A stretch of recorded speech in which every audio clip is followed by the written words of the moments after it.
Welcome to Ritika's nursing tutorials. आज मैं एक अपना नया वीडियो लेकर आई हूँ जहाँ पर हम बात करेंगे methods of induction of labour. ये जो है मेरे वीडियो का पार्ट 3 और लास्ट पार्ट है। इससे पहले हमने डिस्कस किया था what is induction of labour, what are its indication and contradictions in part 1।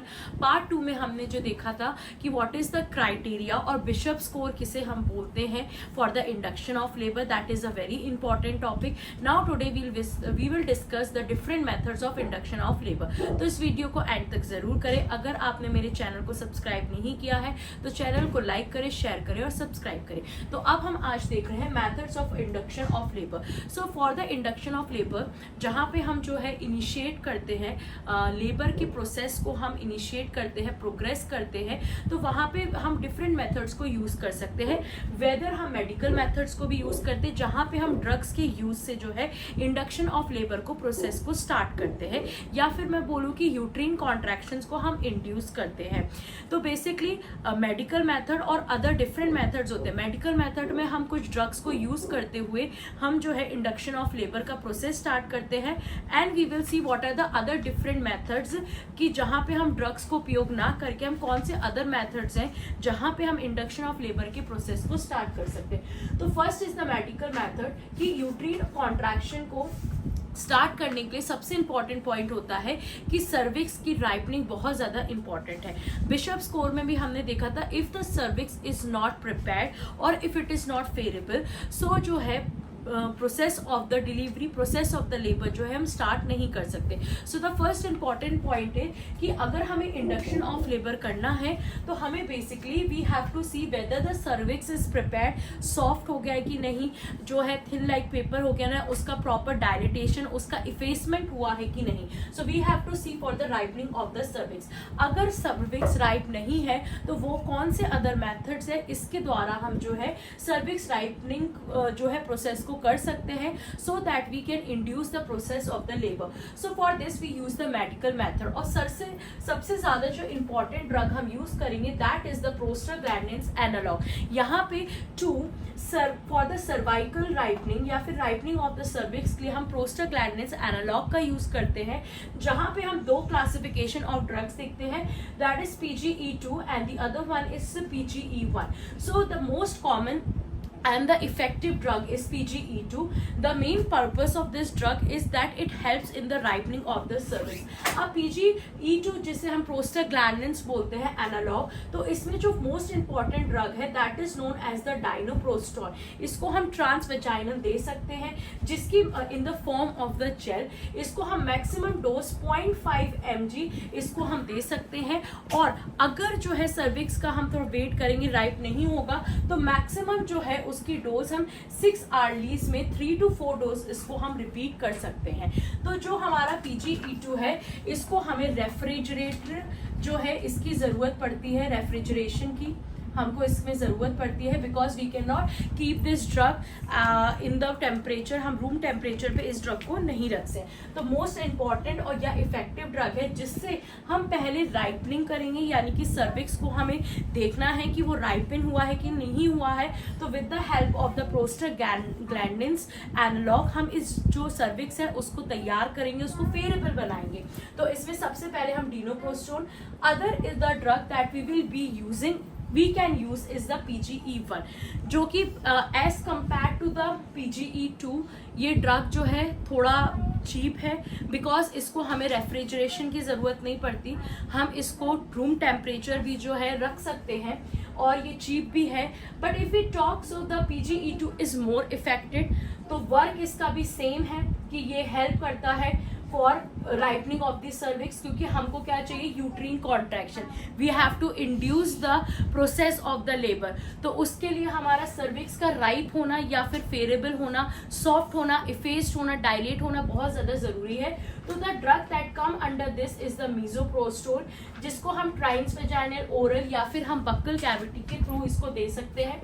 इसकी अगर हम मैक्सिमम डोज की बात करते हैं, so it is 6 to 8 dose आप दे सकते हो and it can be repeated every 4 hourly. और इसमें हम इसको 25 जो mg है इसकी हम डोज को दे सकते हैं। फिर नेक्स्ट हम देखते हैं हमारा ऑक्सीटोसिन। बेसिकली ऑक्सीटोसिन जो ड्रग है आपको पता है it helps in the induction of the मतलब it helps in to induce the contraction. तो हम यहाँ पे सर्विक राइपनिंग नहीं बट हाँ एक तरीके से ये हेल्प कर सकता है यूट्रीन कॉन्ट्रैक्शन को इनहेंस स्टिमुलेट करने के लिए। इसको हम आईवी इन्फ्यूजन देते हैं। जब हम इसको देंगे so we'll keep observe for 3 to 4 minutes. If it is not, अगर नहीं हो रहा है तो हम दोबारा इसकी डोज देंगे। जो आईवी इन्फ्यूजन है इसको हमें कंटिन्यूसली मॉनिटर करना है and always remember if the bishop score is poor so this oxytocin will not be that much affected. इसको हम रेफ्रिजरेशन की इसको प्लेस करने के लिए हमें रेफ्रिजरेशन होना बहुत ज़्यादा ज़रूरी है। So these were the methods, medical methods जहाँ पे हम जो है इंडक्शन ऑफ लेबर को इनिशिएट कर सकते हैं and for that it is very much important कि सर्वाइकल राइपनिंग हो। अगर नहीं होगी so these type of drugs we can use for the ripening of the cervix. Now we will see what are the other methods that help in the dilation or the ripening of the cervix. So first is the stripping or the sweeping of the membrane. Basically इसमें क्या होता है कि अगर हम post-vaginal examination करते हैं so for this the cervix इस particular method के लिए for the stripping or the sweeping half या फिर 1 फिंगर जो है डायलेशन होना बहुत ज़रूरी है। तो basically with the help of the per vaginal examination we will insert our fingers that should be 1 और हाफ फिंगर डायलेशन। और जहाँ पे जो मेम्ब्रेन प्रेजेंट रहती है उसको हम लोग डेसिडुआ से क्या करेंगे, सेपरेट करेंगे। So with the help of a finger even half और the 1 finger we will insert it and we will try to separate it the membrane, we will try to separate it from the decidua. तो जब वो membrane separate होगी from the decidua तो वहाँ पे क्या होगा, रिलीज होना स्टार्ट होगा हमारे प्रोस्टाग्लैंडिन्स का। And as I told you prostaglandins जो नेचुरली रिलीज होगा it will help in the ripening of the cervix. So this we can do in the stripping or the sweeping of the membrane. Now comes the hygroscopic dilators. Here I can give you the example that is laminar tent. So जो हमारा hygroscopic dilators है it could be natural also or it could be the synthetic also.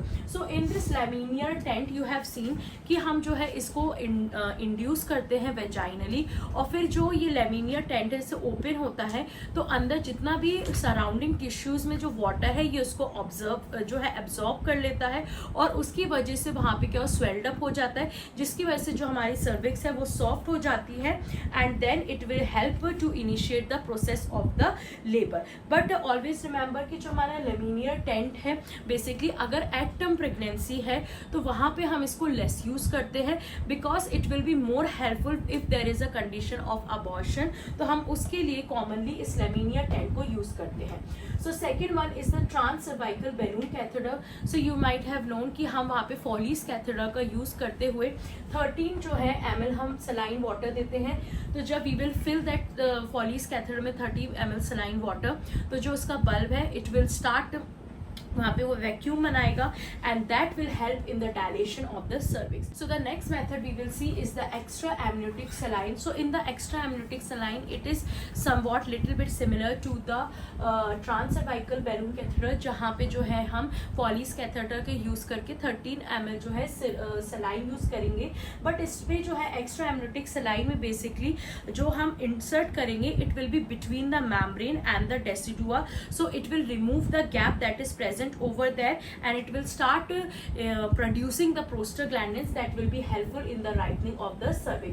Then comes the artificial rupture of membrane. तो इसके लिए basically हमारा cervix का dilation होना बहुत ज़्यादा ज़रूरी है।